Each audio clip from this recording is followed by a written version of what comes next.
Hola a todos. Bueno, bienvenidos a la clase online 14. Como dijimos el otro día, nos queda muy poco para terminar el tema de electrones, aunque en la guía docente parezcan muchos epígrafes. Básicamente dos clases, esta y otra. Y además, lo que es más duro del tema ya lo hemos dejado detrás. Entonces, estas clases van a ser relativamente descriptivas y bueno, espero que os parezcan un poquito más, eh, bueno, fáciles o llevaderas o como queráis. Realmente lo peor ya, ya ha pasado, ¿de acuerdo? Con este tema 4. Entonces, en la clase de hoy vamos a hablar de conceptos como tipos de sólidos según la estructura de bandas, que en realidad ya hemos tratado, o sea que solamente es insistir un poquito más sobre los temas para poder terminar de afianzar conocimientos. Hablaremos de masa efectiva, que ya lo tratamos también en un problema del otro día, y también de electrones y huecos, para ayudaros un poco con el entregable. Y luego la clase que nos queda, posiblemente la pondremos online el lunes, a primera hora, pues esta va a ser sobre semiconductores, ¿vale? Que es un tema importante de sólido. Ya con eso nos metemos en el tema 5, que va a ir sobre magnetismo y superconductividad, ¿de acuerdo? Estos son mayormente, pues eso, fenómenos cooperativos, resultantes de la interacción electrón-electrón, que es la que nos queda por ver. Si lo pensáis, ya hemos visto interacción entre partículas de la red entre ellas, electrones con la red, nos quedan las interacciones electrón-electrón, ¿vale? Bueno, pues vamos a ello. Bueno, pues ¿qué vamos a hacer hoy? De nuestro tema 4, electrones en sólidos. Básicamente vamos a mirar estos tres epígrafes que nos quedan, ¿de acuerdo? Hablemos lo primero de todo de tipos de sólidos según la estructura de bandas. Y esto no es nuevo, ¿vale? Ya lo hemos estado viendo, así que simplemente insistir sobre las mismas ideas para que queden claras. Ya hemos visto este dibujo, ¿vale? Ya sabemos que nuestros estados electrónicos, me da igual de electrones libres cerca del nivel de Fermi que de electrones muy internos bien por debajo del nivel de Fermi, ¿de acuerdo? Estamos hablando siempre de electrones dentro de la superficie de Fermi, ocupan sus estados distribuidos en bandas de energía. Y esto es un detalle que es común tanto al modelo de electrones libres como al modelo de electrones casi libres. Bueno, no, en el modelo de electrones libres no hay bandas, en el de casi libres aparecen las bandas. Y luego a la aproximación de fuerte ligadura. Según donde nos caiga el nivel de Fermi, o sea, el último nivel ocupado en relación a la estructura de bandas que tenga nuestro sólido, vamos a tener un tipo de material respecto de sus propiedades electrónicas y de conducción eléctrica u otro, ¿vale?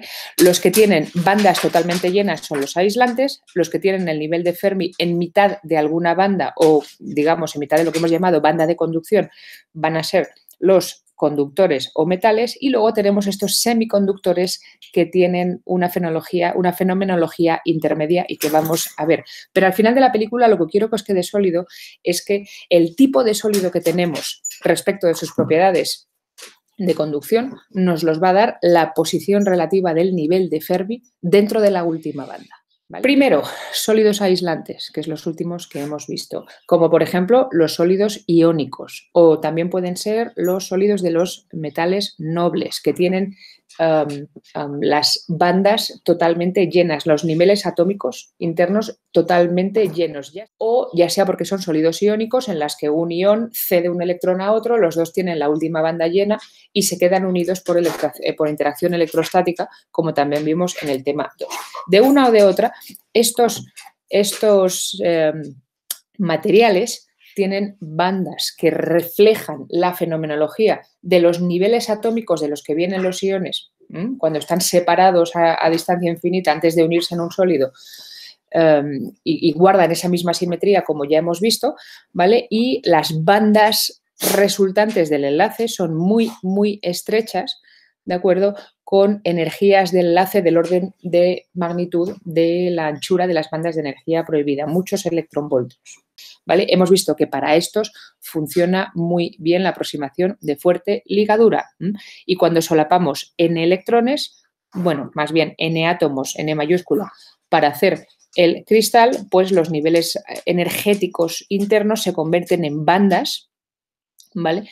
Con anchuras pequeñas porque hay poco solapamiento entre orbitales vecinos de átomos de primeros vecinos. Bueno, una cosa que es interesante mencionar respecto de las estructuras de bandas de los sólidos iónicos es que cuando pintamos estas bandas en esquema de zona reducida, como tenemos aquí para el fluoruro de litio, que es una estructura cúbica centrada en caras con base doble consistente en un átomo de litio con un átomo de flúor, pues estas bandas, como podéis ver aquí, aparecen realmente muy planas, ¿vale? Y todas ocupadas por debajo del nivel de Fermi. Por cierto, dejadme que os recuerde que en zona reducida, cuando pintamos los esquemas de bandas tridimensionales, el punto, lo que estamos pintando aquí, estas letras, digamos, griegas, gamma, delta, sigma, todas las que queráis, son cortes, ¿vale? Secciones transversales de la zona de Brillouin a lo largo de diferentes direcciones. El punto gamma en particular es el origen, o sea, K igual a 0, ¿vale? El centro de la zona de Brillouin y de ahí para las diferentes direcciones. A lo que voy en realidad es simplemente deciros cómo estas bandas están muy separadas en energía y todas llenas, ¿vale? En cambio, cuando nos vamos a ver los metales que son todo lo contrario, como ya hemos visto, el nivel de Fermi cae en mitad de alguna banda que suele ser la banda de conducción, con lo cual tiene estados llenos debajo y estados vacíos encima inmediatamente disponibles para que algún electrón por debajo del nivel de Fermi se excite, absorba energía de un campo externo y conduzca, como ya hemos visto, pues la forma, el esquema para entenderlo es totalmente el opuesto. Por ejemplo, los metales monovalentes, que son para aquellos para los que mejor se conoce experimentalmente la superficie de Fermi, y de hecho para los metales monovalentes como los metales alcalinos o algunos de los metales nobles de la tabla periódica, pues el cobre, el oro, la plata, las superficies de Fermi se conocen experimentalmente bastante bien y afortunadamente ahí las tenemos para un poco compensar o cotejar nuestros modelos teóricos que estamos utilizando. Bueno, pues en este caso, las bandas de energía, digamos, sobre todo la banda de conducción, se conoce bastante bien, se pueden utilizar muy bien los modelos de electrones libres o casi libres, que reflejan bastante bien la física del sistema, igual que el problema que hicimos ayer, donde teníamos, pues eso, un electrón donado por nuestra red, ¿vale? Para tener la banda de conducción medio llena. Y en este caso, lo que suele suceder, como pasaba en nuestro problema de ayer, el que teníamos la superficie de Fermi bidimensional, es que la última banda está medio llena, ¿vale? Y esto lo que viene a decir es que los electrones de esta última banda son casi libres, la superficie de Fermi va a estar, y ahora lo vamos a ver, totalmente contenida dentro de la primera zona de Brillouin y por tanto va a ser casi esférica como en un modelo de electrones libres. ¿Cómo se puede ver esto? Pues fijaros, por ejemplo, para los metales alcalinos que en su mayoría tienen estructura tipo BCC, cúbica centrada en el cuerpo, recordar que en la BCC tenemos 2 nodos por celda unidad cúbica. Entonces, la densidad de electrones en cada celda unidad es básicamente n minúscula, número de electrones por unidad de volumen, 2 partido por el volumen de la celda, que si tiene el parámetro de red A, pues será 2 partido por A cubo, ¿vale? Tenemos 2 átomos monovalentes en cada celda unidad y, por tanto, 2 electrones. Podemos calcular el radio de la esfera de Fermi con la fórmula que ya conocemos para electrones libres y aquí tenéis el cálculo. Si lo miráis, nos sale, si sustituimos estos valores con valores realistas, vamos, o teóricos, como queráis, para los electrones de nuestros metales alcalinos, lo que nos sale es que el radio de Fermi es menor que 2pi partido por A y de hecho bastante menor. Aquí, por ejemplo, 2/3, 0,7 por 2pi partido por A. Esto quiere decir que si yo pinto la superficie de Fermi de mi metal FCC, que recordar que tienen estas formas, perdón, esto es la zona de Brillouin, y le casco dentro la superficie de Fermi es casi esférica y su superficie, su borde, digamos, de la esfera de Fermi está bastante lejos del borde de la zona de Brillouin. Esto quiere decir que el nivel de Fermi cae bien lejos de la parte de arriba de la banda de conducción, ¿de acuerdo? Y tenemos unos metales, de hecho, que conducen relativamente bien. ¿Qué quiere decir? ¿Que el modelo de electrones casi libres no se aplica para estos sólidos? ¿Y por qué nunca llegamos a tener electrones con momentos cerca de la zona de Brillouin? Bueno, aplicarse se puede aplicar. Lo que pasa es que esos estados van a estar vacíos, ¿vale? O sea, el potencial cristalino sigue, digamos, originando intervalos de energía prohibida, pero esos intervalos de energía prohibida están en estados desocupados y, por tanto, no son muy relevantes para describir la física del sistema, ¿vale? Los metales nobles son un poquito diferentes, ¿vale? Los metales alcalinos lo que tenían era un solo electrón encima de una cáscara llena, Por tanto, este electrón se dona y es casi libre, suele ser un electrón tipo S, pues 3S, 4S, 5S, y lo que queda debajo es un ioncito bien cerrado con sus capas llenas y por tanto los electrones de conducción son electrones bastante libres.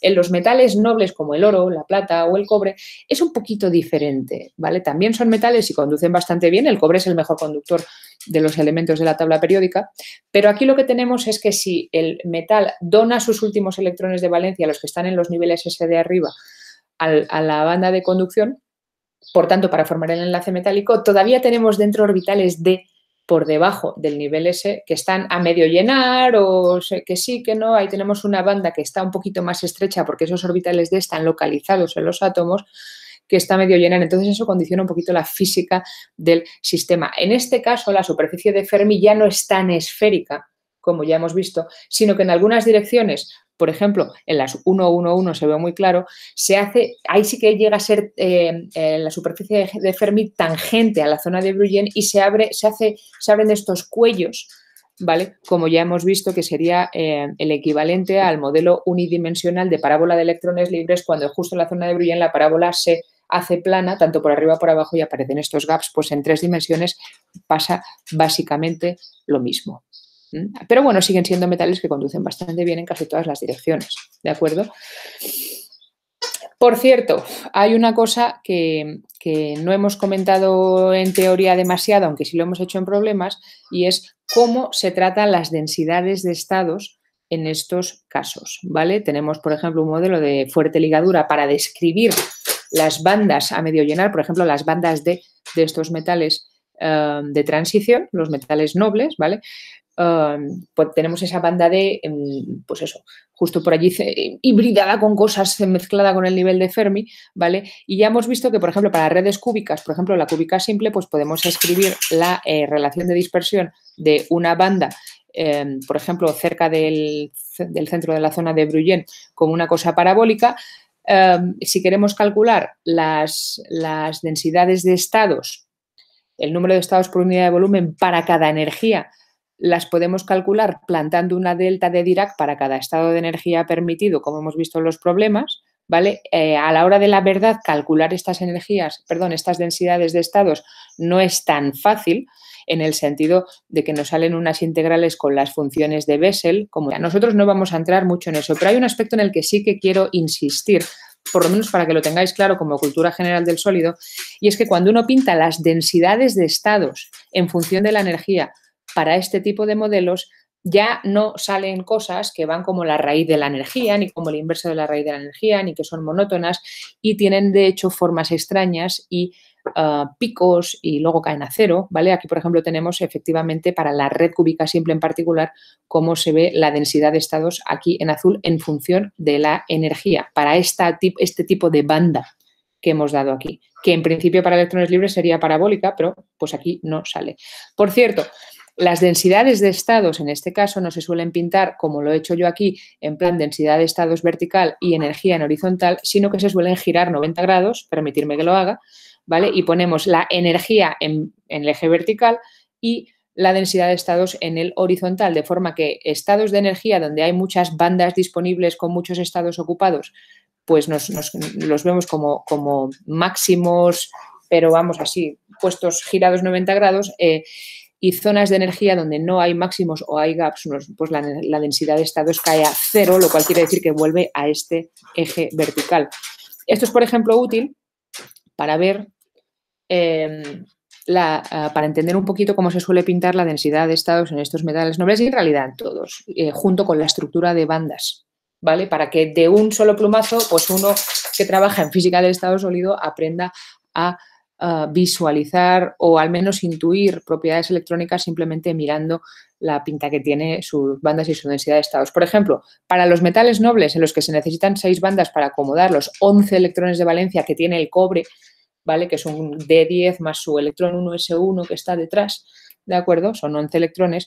Pues si ponemos el nivel de Fermi en 0, como hacíamos ayer en un problema, el último nivel lleno y por tanto todos los electrones ligados hacia abajo tienen energías negativas, las bandas del cobre, de nuevo en representación zona reducida, las podemos pintar como tenemos aquí. Aquí tenemos el punto gamma, que es el origen de la zona de Bruyen, alrededor del punto gamma, veis que las bandas se desdoblan de forma parabólica. Aquí tenemos esto, aquí también la mayoría de ellas tienen un comportamiento tipo electrones libres, que es lo que uno espera, pero cuando se aleja, cuando se acerca a los diferentes bordes de la zona de Bruyen en las diferentes orientaciones, a la 1,00, la 1,10, ahora no quiero insistir en eso, pero hablamos del punto K, el punto X mayúscula, el punto L, ¿vale? Pues vemos que las bandas se aplanan y empiezan a hacer cosas raras y eventualmente en algunos sitios hasta se puede abrir un gap. Esto en el cobre no pasa, que es un metal.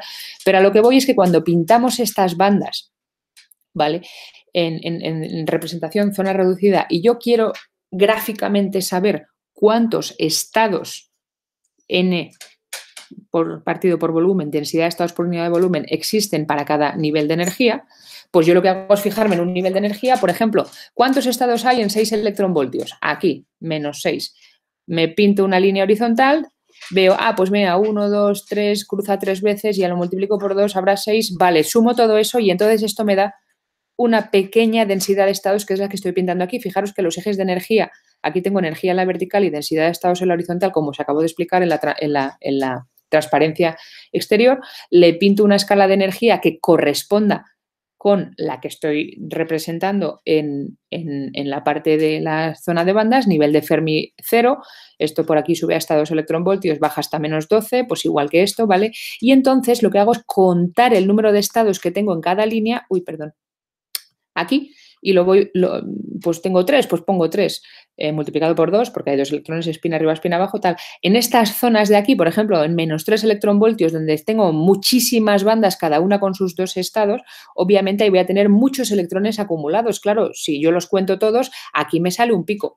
Entonces, veis que las zonas donde tengo mayor densidad de bandas apretándose, por ejemplo, aquí, o aquí, en esas zonas de energía, me salen picos en la densidad de estados, que ya no es ni remotamente parabólica, ¿de acuerdo? Y a menudo ni siquiera se puede medir o, digamos, simular analíticamente, sino que hay que medirla experimentalmente o hacer modelos como el de fuerte ligadura para intentar entender cuántos estados electrónicos tengo disponibles en cada punto de energía E, ¿vale?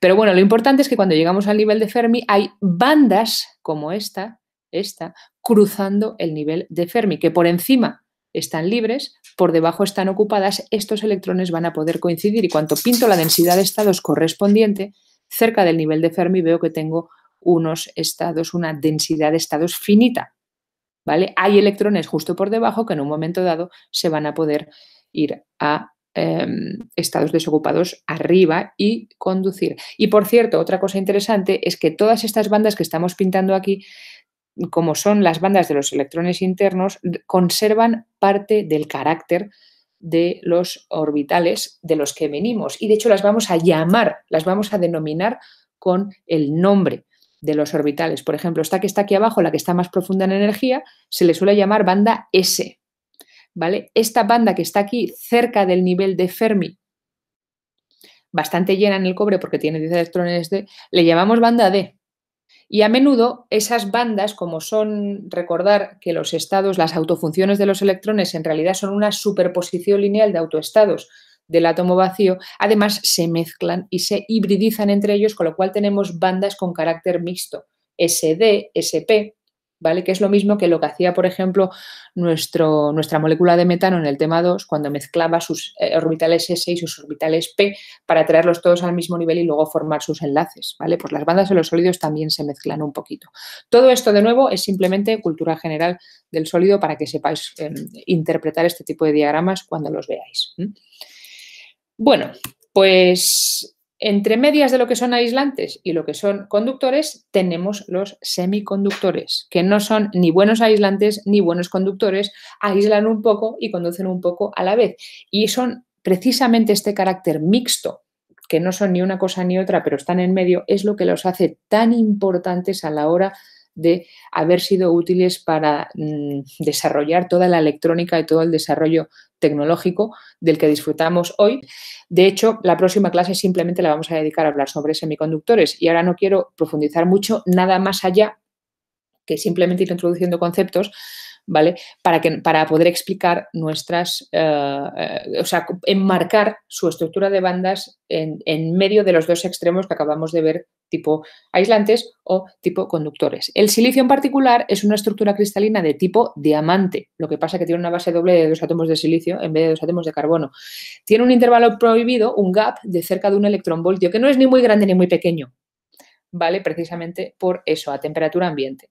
Y como es FCC, pues tiene una zona de Brillouin que parece la de, porque tiene una red recíproca, que es tipo BCC. Su estructura de banda es de nuevo pintada en esquema de zona reducida. Aquí tenemos el punto gamma, el centro de la zona de Brillouin. Aquí también, y aquí tenemos las diferentes direcciones que están también pintadas, aunque no sé si lo veis muy bien, aquí en esta zona de Brillouin para que veáis cuál es el punto K, el punto X, bueno, ese sería la XY, vamos, el punto omega, cómo estamos pegando cortes a lo largo de esas direcciones para ver cómo son las bandas, porque daros cuenta que la estructura de bandas es un objeto tridimensional bastante complicado. Pues pegamos cortes y los proyectamos aquí. ¿Vale? Pues fijaros cómo al final de la película, si me fijo en el nivel de Fermi, que está aquí en 0, hay un pequeño gap entre el último estado ocupado, que está aquí en la parte de arriba, ¿vale? De los puntos gamma, que sería el centro de la zona de Brillouin, ¿de acuerdo? Hasta llegar al primer estado que estaría desocupado, del fondo de estas bandas de aquí encima que caen por encima de la banda de energía prohibida que está aquí pintada en gris. Por cierto, hablaremos un poco de esto, pero ya os anticipo que en los semiconductores donde pasa una cosa como lo que se ve aquí, que es que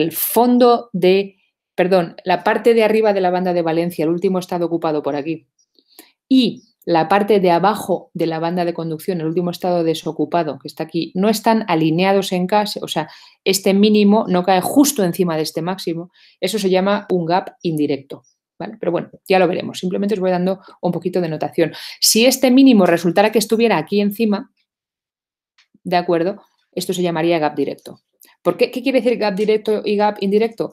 Pues daros cuenta que para que este señor material silicio conduzca, algunos electrones que están aquí arriba tienen que poder excitarse a estados disponibles en las bandas vacías por encima del nivel de Fermi que está aquí en el gap de energía prohibida.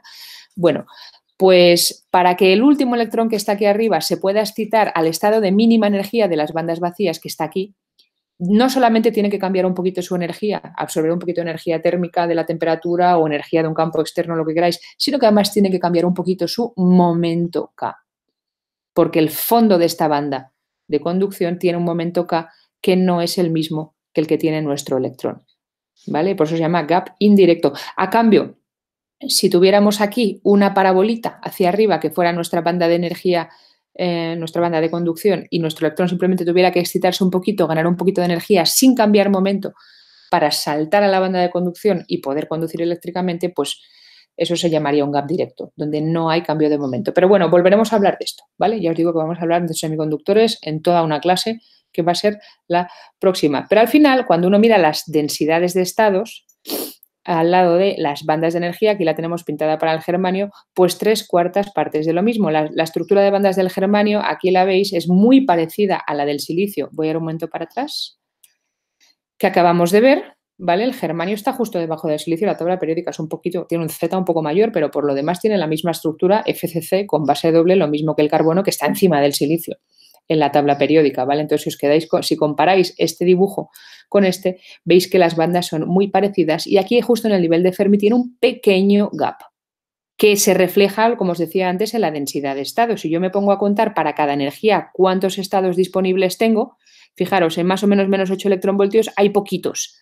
Aquí están estos poquitos, ¿vale? En más o menos 11 electronvoltios hay 1, 2, 3, o sea, cruzo varias veces bandas y en cada uno de esos estados caben 2 electrones. Pues aquí tengo un pico, aquí solamente tengo un par, pues entonces tengo poco. O sea, las densidades de estados son una proyección del número de estados posibles cuando pegamos cortes horizontales a la estructura de bandas. Y veis que los puntos donde tengo un máximo de la densidad de estados, de nuevo, pintada la densidad de estados en horizontal y la energía en vertical, corresponden en la estructura de bandas en zonas donde para un nivel de energía dado tengo mucha acumulación de bandas. Y esto vale tanto para los estados ocupados por debajo del nivel de Fermi, que están aquí pintados como sombreado, como para los estados vacíos por encima.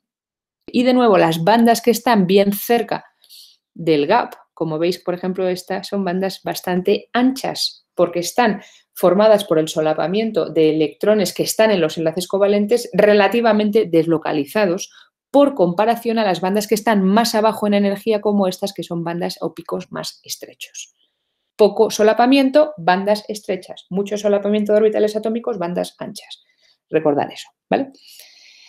Bueno, pues eso es en cuanto a simplemente repasar los conceptos de nuestros tipos de sólidos según su estructura de bandas. Lo dicho, mirar la anchura de bandas, la densidad de estados y dónde cae el nivel de Fermi con respecto a la densidad de estados que tengamos y la estructura de bandas que tengamos disponible. Y la estructura de bandas solamente depende de la estructura del material.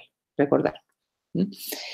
Bueno, vamos a hablar ahora un poquito de otro tema que es dinámica de electrones y hablar de la masa efectiva, que también la tratamos ligeramente ayer en un problema, pero ahora vamos a profundizar un poquito porque es un concepto importante, sobre todo en física de semiconductores.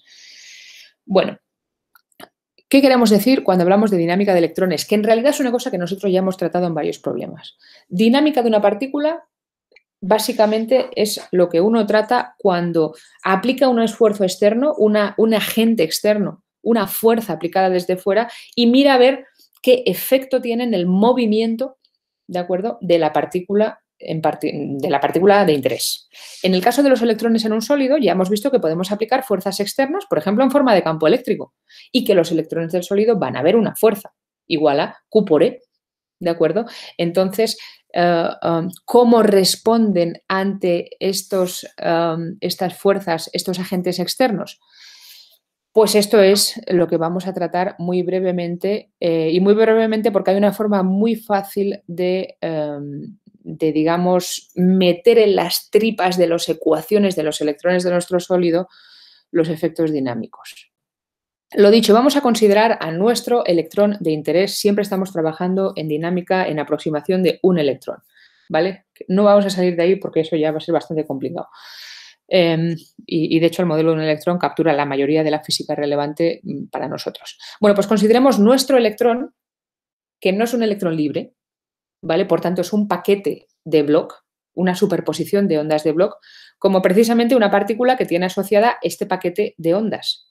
Y por tanto, como es un paquete de ondas dentro de nuestro sólido, tiene asociada una velocidad de grupo, ¿vale? Para cada estado de energía nosotros podemos definir la velocidad de grupo como lo haríamos para cualquier paquete de ondas. Si pensamos que para un electrón que tenga una energía E de K, según el K del electrón el que le toque, ¿vale?, tipo H barra omega, pues la velocidad de grupo lo vamos a definir, como siempre hemos hecho en física, como hicimos con fonones, como el gradiente en K de nuestra omega, la derivada de omega respecto de K. Pero ojo que estamos hablando ahora de la omega del electrón, que alguno me ha preguntado para algunos problemas que si salían ramas ópticas, si salían ramas acústicas, ojo, esas eran las omegas de las partículas de la red, es una cosa diferente. Las partículas de la red tienen su velocidad de grupo y los electrones tienen la suya. Y recordar que la de los electrones es mucho más rápida y por eso podemos utilizar la aproximación adiabática para deconvolucionar las propiedades de unos y de otros, ¿vale? Bueno, con eso dicho, la velocidad de grupo para un electrón se define de la misma forma, la derivada de omega respecto de K, y en 3 dimensiones el gradiente de omega en K. Y como omega es la energía partido por h barra, pues la velocidad de grupo, como ya hemos visto en algún problema, es 1 partido de h barra por el gradiente de la energía. Y, por ejemplo, en el caso unidimensional, para que veáis la pinta que tienen las cosas, pues si tenemos, por ejemplo, una zona de un electrón en su zona de Brillouin pintada aquí con su banda de energía parabólica o semiparabólica, con la pinta que queráis, pues el gradiente en cada punto de esta energía está pintado aquí abajo como la velocidad de grupo del paquete que tiene esa energía. Como podéis ver, en las zonas donde la energía se aplana, la velocidad de grupo se hace cero, ¿vale? ¿Os acordáis de nuestro electrón en el borde de la zona de Brillouin, que por cierto también parece que la velocidad de grupo se hace cero en E igual a cero, como bien decíais en aquel momento? Y en algunas zonas los paquetes con energías intermedias van a tener gradientes máximos cuando la energía tenga máxima pendiente, que pueden ser positivos o pueden ser negativos. Los electrones se pueden mover en 2 direcciones en una dimensión, perdón, en dos sentidos. La dirección es única, los sentidos son dobles. Lo importante es que cuando un electrón con un momento dado, por ejemplo, un electrón con K igual a 0, se aleja del borde de la zona de Brillouin, gana velocidad, ya sea positiva o negativa, ¿vale? Y esto es lo que tenemos que examinar, a ver qué es lo que le pasa al electrón cuando hacemos que su momento K cambie. ¿Cómo? Con una fuerza externa. ¿Ve? Cuando se acerca a los bordes de la zona de Brillouin, los electrones se frenan y eventualmente se difractan hacia atrás, justo cuando llegamos a la condición de Bragg, ¿vale? Y cuando estamos por en medio, pues se pueden acelerar o se pueden frenar, como hemos visto en los problemas. Bueno, pues lo dicho, en aproximación semiclásica, bajo la acción de un campo externo, la variación del vector de onda se puede escribir, esto sería básicamente lo que cambia el P, el operador P, momento lineal del electrón, que es h barra k, pues la derivada de P respecto del tiempo es la fuerza. Aquí tenemos la derivada de P respecto del tiempo, es la fuerza. Si aplicamos un campo electromagnético externo con su campo eléctrico y su campo magnético, básicamente esta sería la ecuación que seguiría el electrón, la ecuación que describiría la dinámica de nuestro paquete de ondas de Bloch, que es nuestro electrón, ¿vale? Esto ya lo hemos visto un poquito en los problemas, pero aquí lo vamos a plasmar ya de una vez por todas. Y por cierto, hablando de las propiedades dinámicas de los electrones, hay dos filosofías para estudiar todos estos fenómenos dentro de lo que es el sólido. Por un lado, la que vamos a de momento utilizar nosotros, que es simplemente estudiar la dinámica del electrón, o sea, consideramos un solo electrón con sus estados de un electrón y vemos cómo evolucionan sus estados disponibles de manera individual al aplicar un campo externo y cómo va cambiando su momento, que es lo que vamos a hacer, pero que sepáis que también hay toda una rama de física del estado sólido que lo que hace es estudiar este tipo de comportamiento desde el punto de vista de la teoría del transporte electrónico colectivo. Ya no se fija en un electrón y qué hace un electrón, sino que lo que hace es ver cómo evoluciona todo el conjunto de electrones a partir del estudio de la variación con el tiempo de la función probabilidad de ocupación de los estados, ¿vale? La estadística correspondiente. Nosotros no tenemos tiempo de entrar en eso, pero que sepáis que la teoría del transporte, las propiedades de transporte en general se suelen estudiar así cuando la aproximación de un solo electrón pues ya no funciona tanto. Pero bueno, nosotros vamos a simplemente revisar la dinámica de nuestro electrón. Bueno, pues entonces, ¿qué es lo que tenemos nosotros? Esta ecuación que nos liga la velocidad del paquete de ondas a la relación de dispersión, la energía.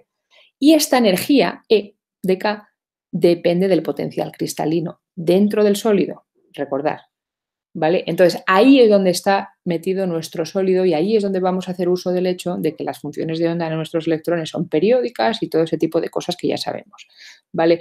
Entonces, vamos a definir una magnitud que va a ser muy importante de cara a describir la dinámica del electrón de una forma sencilla, que va a ser precisamente esto que hemos llamado en el problema de ayer masa efectiva y se representa con una masa asterisco, ¿vale? Esta masa efectiva nos va a ayudar a describir la evolución del electrón teniendo en cuenta el potencial cristalino.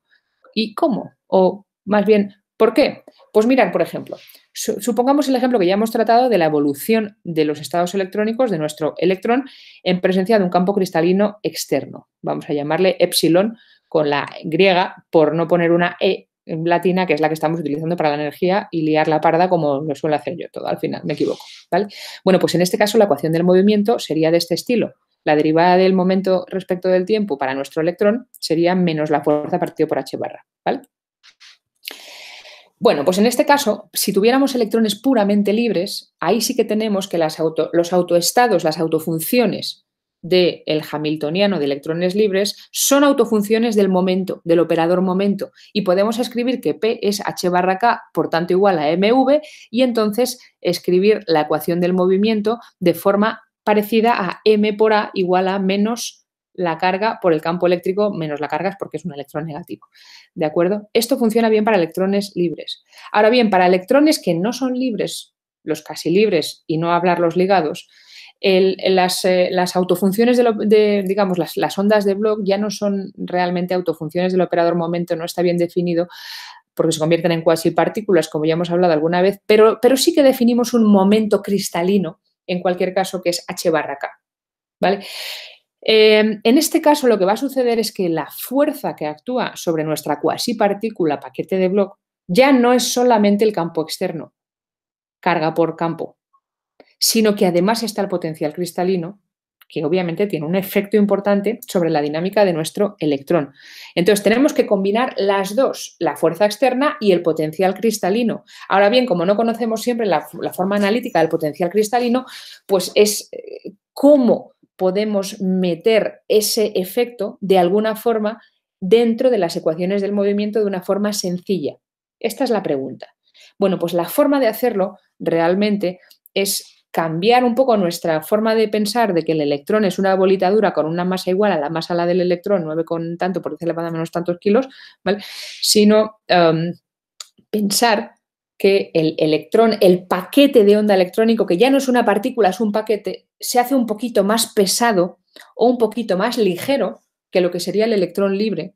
Y ese cuánto más pesado o cuánto más ligero se hace, lo vamos a meter precisamente en esta masa efectiva. De forma que podamos utilizar las mismas ecuaciones que para electrones libres, pero con una partícula con una masa diferente a la del electrón. ¿Vale? Entonces, podremos escribir, lo dicho, las ecuaciones del movimiento como las de electrones libres, pero meteremos esta masa modificada. ¿Y cuánto vale esta masa para efectivamente meter dentro el potencial cristalino? O lo que es lo mismo la estructura de bandas del material. Pues vamos a ver, la masa efectiva, ya os digo que ya no va a ser además una masa, sino que tiene que ser un tensor de segundo orden, una matriz, porque si la estructura de bandas no es la misma en todas direcciones, la masa aparente de un electrón o de un paquete electrónico que se mueve en diferentes direcciones tampoco puede ser igual. Pero igualmente va a relacionar la velocidad de grupo, el momento, ¿vale? Y obviamente la energía. ¿Cuánto vale? Pues una forma de verlo y de definirlo, no muy difícil, es la siguiente. Supongamos que escribimos nuestra ecuación del movimiento, como acabamos de hacer en la transparencia anterior, como que la derivada de v respecto de t es la fuerza partido por la masa, pero la masa efectiva, y además tenemos en cuenta que hemos definido la velocidad de grupo de nuestra onda de Bloch como 1 partido h barra por el gradiente en K de la energía. Aquí en la energía es donde está metido el potencial cristalino. Recordar, se abren los gaps donde toque, en los puntos de frontera de las zonas de Brillouin y demás. Ahí es donde hemos metido el potencial. ¿Vale? Bueno, pues entonces, operando un poquito, podemos reescribir como que la derivada de v respecto del tiempo sería 1 partido h barra de la derivada respecto del tiempo de esto, como k y t conmutan, puedo meter la derivada dentro del gradiente, ¿vale? Y a continuación, pues simplemente decir que la derivada de la energía respecto del tiempo, utilizando la regla de la cadena, será la derivada de la energía respecto de K por la derivada de K respecto del tiempo. Pero la derivada de energía respecto de K es el gradiente. ¿Vale? Y ahora entonces lo que voy a sustituir es la derivada de K respecto del tiempo por la fuerza externa. ¿Vale? Y lo que me queda es una ecuación de este estilo. La derivada de la velocidad de grupo respecto del tiempo, lo que sería la aceleración, si queréis pensar así, de nuestro paquete de Bloch, va a ser menos e partido h barra cuadrado gradiente en K, del gradiente en K de E por el campo externo, ¿vale? En este caso, eléctrico. Bueno, esto es una ecuación vectorial porque el gradiente sabéis que es una derivada tridimensional. La podemos, y obviamente la derivada de v respecto del tiempo también. V tiene 3 componentes, Vx, Vy, Vz. Entonces lo podemos escribir por componentes y ver la derivada de cada una de las componentes donde y vale x y z. O sea, son 3 ecuaciones, cada una de ellas como la correspondiente componente x, y o z de este gradiente. Y como tengo gradiente del gradiente, lo que me va a salir aquí es una derivada doble. ¿De acuerdo? Sumando también en un índice j, que va a ser también un parámetro que va de 1 a 3, x, y z. Y entonces cada una de las aceleraciones de los paquetes de Bloch en cada una de las direcciones del espacio la voy a poder escribir como menos e partido por h barra por la segunda derivada de la energía respecto de las dos componentes de turno de K, sumando siempre para una de ellas. ¿Vale? Bueno, podemos reagrupar tensorialmente, esta ecuación y tener en cuenta que esto es la aceleración de la partícula, por tanto, fuerza partido por masa, ¿vale? O sea, esto va como 1 partido por la masa y hacer aquí uso de que la fuerza es igual a carga por campo eléctrico para reorganizar un poquito la ecuación, y a lo que llego, comparando esto con lo anterior, es que 1 partido por la masa, que ahora va a ser una matriz con 2 componentes y j, donde tanto y como j, insisto, van de x y z, o sea, van desde 1, 2, barren los valores 1, 2 y 3, como 1 partido h barra por este elemento de matriz. Esto es lo que vamos a llamar tensor masa efectiva. En realidad el inverso, ¿vale?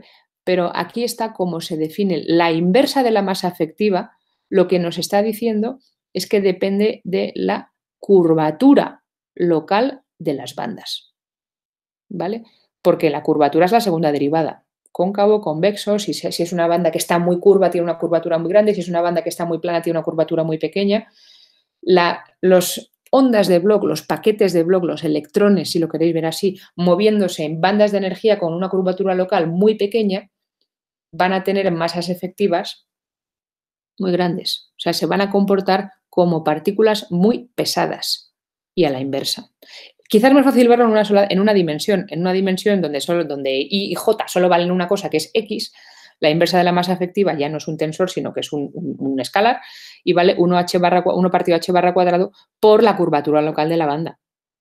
¿De acuerdo? Aquí es donde se ve muy bien, ¿vale? Pero en general, en 3 dimensiones, ya os digo, pues que esto sale un tensor y, de hecho, vamos a ver un ejercicio donde se habla en general de masa efectiva longitudinal y transversal, según sea la dirección de movimiento, las transversales, igual que hablábamos en su momento de las amplitudes longitudinales y transversales con los fonones cuando había vibraciones. Bueno, pues aquí, como tenemos el electrón moviéndose en una dirección, obviamente podemos pensar en la masa efectiva en la dirección de movimiento, en la dirección perpendicular o en la que nos dé la gana.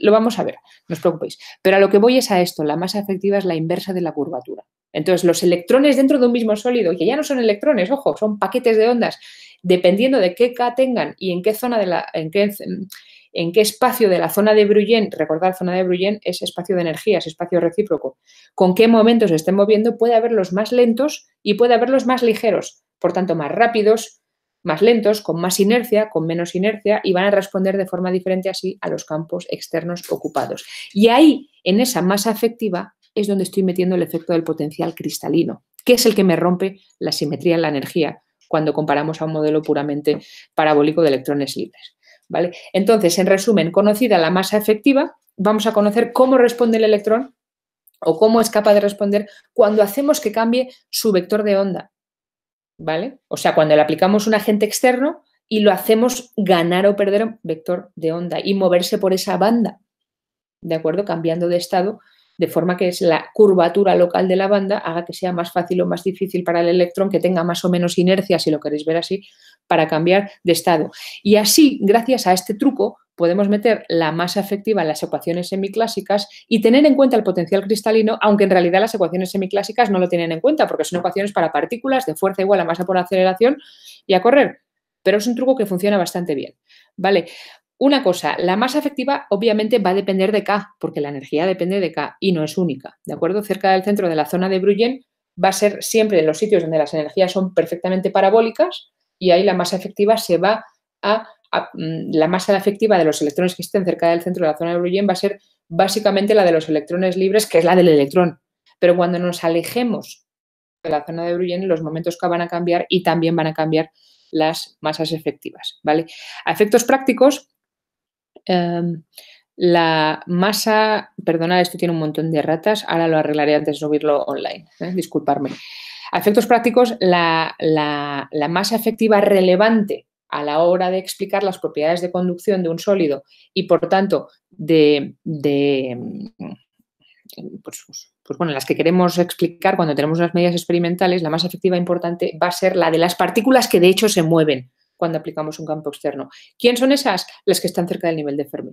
Bueno, veamos el problema 520, que es un poco repaso de lo mismo, aproximación semiclásica, dinámica del electrón del paquete electrónico, pero en este caso en presencia de un campo magnético, por ver cómo se tratan las cosas en caso de no tener un campo eléctrico, sino magnético, que vais a ver que es lo mismo generalizar nuestros conocimientos de electromagnetismo clásico, pero poniendo una fuerza magnética en su lugar, ¿vale? Ya sabéis que cuando tenemos un campo magnético, por ejemplo, la dirección Z, y tenemos un electrón que se mueve con una velocidad finita en el seno del campo magnético, aparece una fuerza de Lorentz sobre el electrón y el electrón va a ponerse a precesar alrededor del campo magnético. Si tiene una componente de velocidad en la dirección Z, pues a lo mejor lo que va a hacer es una hélice, ¿vale? La componente Z no se ve afectada por el campo magnético, pero las X y la Y sí, y si no, Pues no, pero por lo demás es lo mismo.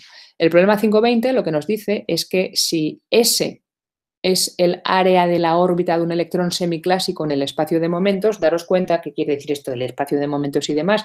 El espacio de momentos es como el espacio de velocidades, ¿vale? K está relacionado con el momento P y por tanto con la velocidad del electrón. Por tanto, las componentes Vx, Vy y Vz de un electrón en movimiento se pueden relacionar directamente con sus componentes K sub X, K sub Y, K sub Z en aproximación en semiclásica, y más aún en el problema este que nos dice al final que son electrones libres. Bueno, pues entonces un electrón que está moviéndose en círculo en el espacio de velocidades también se mueve en círculo en el espacio de momentos, ¿vale? Entonces supongamos que S es el área de esta órbita. S depende de E, la energía del electrón, que al fin y al cabo es una medida de su energía cinética.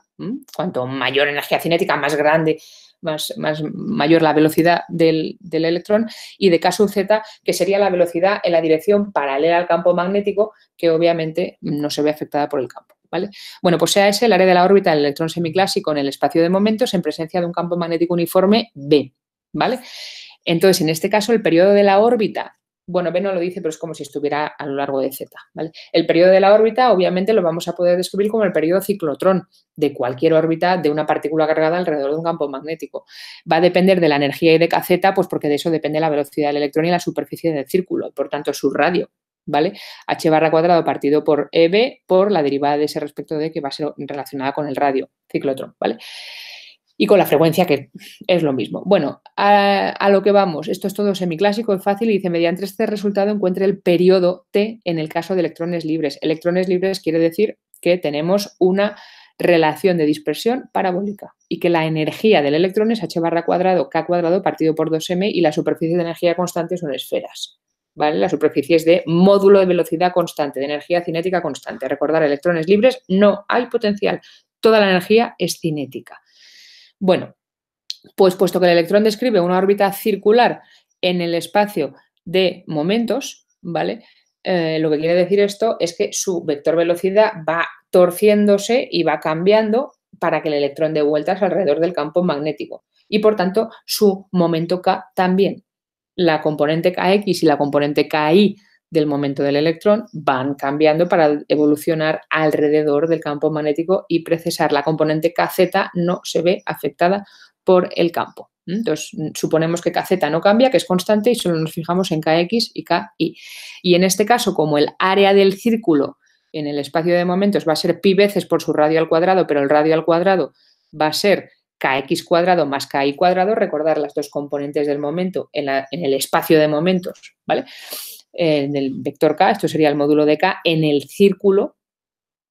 También podemos, de hecho, decir que como estamos en tres dimensiones, K, el momento total con sus tres componentes X, Y y Z, tiene como módulo al cuadrado K cuadrado, es Kx cuadrado más Ki cuadrado más Kz cuadrado. Luego, Kx cuadrado más Ki cuadrado puede escribirse como K cuadrado menos Kz cuadrado. Metemos esto en la fórmula de la superficie, teniendo además en cuenta que K cuadrado lo podemos escribir en función de la energía.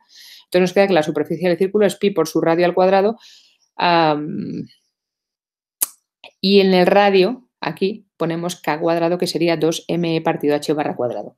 Al derivar respecto de la energía, como K sub z es constante, simplemente nos queda lo que hay ahí dentro, que es 2πm partido por h barra cuadrado, ¿vale? Y metemos esto en el periodo, y lo que nos queda es que el periodo del electrón va a valer 2πm partido por E por B. Date cuenta que aquí pongo la masa del electrón porque estamos hablando de electrones libres y por tanto la masa efectiva es la masa, ¿vale? Del electrón, no hay más. Y esto es precisamente 2pi partido por la frecuencia ciclotrón de toda la vida, que es EB partido por M, lo que teníamos en nuestra ecuación de entrada, relación, ¿vale? El 523 es totalmente diferente. Ya no hablamos de dinámica del electrón en un campo magnético ni un campo eléctrico, pero vamos a hablar de la relación de dispersión, o sea, la energía para un semiconductor, donde tenemos esta masa efectiva por allí metida que nos ayuda a estudiar la dinámica del electrón teniendo en cuenta el potencial cristalino. Lo que dice el problema 523 es que la relación de dispersión cerca del borde de la banda de conducción en el silicio se puede escribir como una energía, digamos, de base más h barra cuadrado partido por 2. Y fijaros lo que hay aquí dentro. Una cosa que parece la relación de dispersión de electrones libres, pero en vez de tener K cuadrado partido por M, tenemos K cuadrado X partido por la masa T, ahora veremos lo que es, más KI cuadrado partido por la masa T, más KZ cuadrado partido por la masa L. ¿Vale? ¿Qué es lo que tenemos aquí? Es como si estuviéramos asumiendo que para el silicio, a lo largo de los tres ejes en el momento Kx, Ki y Kz, hubiera masas diferentes. O sea, como si el electrón se moviera con una inercia diferente cuando pensamos en su dimensión Kx, en la dimensión Ki o la dimensión Kz. En particular, aquí estamos asumiendo que la dirección Kx y Ki se mueve con la misma masa, que es la que estamos llamando masa transversal, y en la KZ masa longitudinal. ¿Vale? Entonces, ponemos un campo magnético en particular contenido en el plano XZ, pero que forma un ángulo θ arbitrario con el eje Z. O sea, no va en el eje Z, pero está un poquito cambiado. ¿Vale? Encontrar la relación entre la masa efectiva y las masas transversales y longitudinales, suponiendo que la dependencia de K con el tiempo es de una cosa tipo exponencial. ¿Vale? Bueno, pues en este caso, ¿cómo se hacen las cosas? La ecuación del movimiento semiclásica, de nuevo estamos intentando simplemente estudiar ejemplos de dinámica del electrón en un campo externo, ¿vale? Aunque muchos de estos parámetros nos suenen a chino, pero los vamos a ver un poquito mejor ahora cuando hablemos de semiconductores. Pues en ese caso la ecuación del movimiento, que es lo que nos importa aquí, sería del tipo P punto, o sea, H barra K punto, sería menos E por la fuerza externa, la fuerza de Lorentz, ¿vale? Son electrones, pues menos E, V por B. Y en este caso, B tendría una componente del tipo módulo del campo, seno de teta, 0 coseno de teta, que esto es un campo magnético que está en el eje, contenido, perdón, en el plano XZ, pero forma un ángulo teta con el eje Z, ¿vale? Bueno, la velocidad de grupo se calcularía calculando, se calcularía dibujando. No, bueno, se calcula como 1 partido h barra el gradiente de la relación de dispersión. ¿Qué relación de dispersión? La que nos dan, esta de aquí arriba. Y entonces, ahora, si nos dicen que K tiene una forma exponencial de I elevado a omega ciclotrón por T, porque estamos aplicando un campo externo y por tanto hay una componente de precesión en el movimiento, podemos calcular K punto, la derivada de K respecto del tiempo. Para sus tres coordenadas, no es difícil ver que K punto va a ser I omega por K, ¿vale? Aquí tenemos esto y las tres coordenadas, entonces la X, la Y y la Z de esta ecuación nos quedan de este estilo, ¿vale? Aquí tenemos la coordenada X, la coordenada Y, que sería I omega CKX, Y omega CKI, omega CKZ, y aquí tenemos K punto, que sería E vectorial B, calcularlo, ¿vale? Nos quedan estas ecuaciones. Tres evoluciones diferentes para las tres direcciones del espacio K. Bueno, pues para hallar la solución, ¿qué es lo que nos piden aquí? Encontrar la relación entre la masa efectiva y las masas que nos han llamado aquí transversal y longitudinal. Lo que vamos a hacer es resolver este sistema de ecuaciones simplemente planteando un determinante y igualando a 0, ¿vale? Entonces, cuando hacemos eso, en función de nuestras incógnitas, que son los Kx, los Ky y la Kz, vale, os lleváis todos los términos a un lado, igualáis a 0 y tenéis tres ecuaciones, pues hacéis el determinante, lo igualáis a 0 para encontrar la solución no trivial, lo que sale es una ecuación que es esta. Pues entonces la omega ciclotrón al cuadrado será EB partido por M efectiva al cuadrado. Y de aquí ya puedo definir la masa efectiva simplemente como la 1 partido por la raíz cuadrada de todo esto. Y esto sería la relación que nos piden.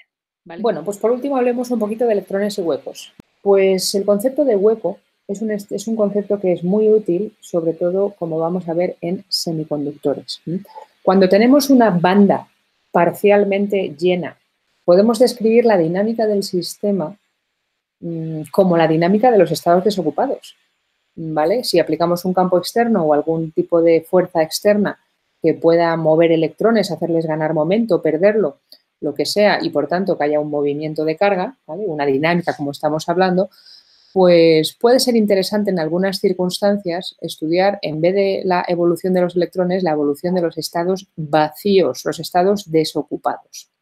Vamos a ver cómo se hace esto, pero la idea es que vamos a definir precisamente como hueco a esos estados electrónicos vacíos. Y obviamente, en este sentido, claro, todo el universo, todos los sólidos están llenos de huecos, todo lo que está por encima del nivel de Fermi, por lo menos a 0 Kelvin, son huecos. Lo que pasa es que esos no son importantes. Los huecos importantes son los que deja detrás un electrón que se ha excitado. Por ejemplo, un electrón cerca del nivel de Fermi, que adquiere un poquito de energía al campo externo y promociona a un nivel por encima del nivel de Fermi. Detrás, en el esquema de energías, dejó un estado desocupado. Cuando se ha excitado, ese estado desocupado puede servir para que los electrones de alrededor se metan en el estado desocupado. O sea, pueden pasar cosas con esos estados vacíos cuando un electrón se excita, ¿vale? Entonces, por eso hablamos del concepto de hueco y, de hecho, vamos a ver que lo vamos a tratar como una carga virtual positiva porque es lo contrario de un electrón. Aunque no sea real como podría ser, por ejemplo, un protón, que es una carga, que es una partícula con carga positiva, ¿no? Los huecos no son partículas. No como tales, al menos no reales, pero sí son partículas virtuales. Entonces vamos a escribir las ecuaciones del movimiento como ecuaciones de unas partículas que tendrán una masa efectiva, una velocidad y un momento, y vamos a ver cómo los escribimos en relación, obviamente, a los del electrón que se ha excitado y los ha generado. Pues lo que vamos a ver es que hay varias contribuciones a la conducción eléctrica y a las propiedades electrónicas. Una sola de los electrones per se que se mueven y otra sola de los huecos que quedan detrás por culpa de que se pueden llenar con electrones adyacentes y salen unas dinámicas muy ricas en fenomenología. Bueno, pues lo dicho, lo que estamos preguntándonos es precisamente por estos agujeritos que quedan habitualmente en la parte de arriba, en el techo de la banda de valencia, cuando los electrones que estaban en ellos consiguen excitarse por encima del nivel de Fermi, que en el caso de los semiconductores suele implicar una excitación a través del gap a estados de energía superiores. Entonces, la conducción en estos tipos de sistemas va a tener dos componentes. La conductividad eléctrica y la corriente van a tener dos componentes. Primero, la de los propios electrones que están en la banda de conducción, ¿vale? Y segundo, la de los huecos que quedan detrás. Y por eso es importante. ¿Cómo describir sus ecuaciones a la hora de describir su dinámica, que de nuevo es lo importante para las propiedades de transporte? Bueno, lo primero de todo es, si pensamos en las bandas llenas, antes de que se produzca ninguna excitación y por tanto antes de que exista ningún hueco, lo que sucede en una banda llena por simetría es que si sumamos todos los momentos K permitivos en la banda, da cero.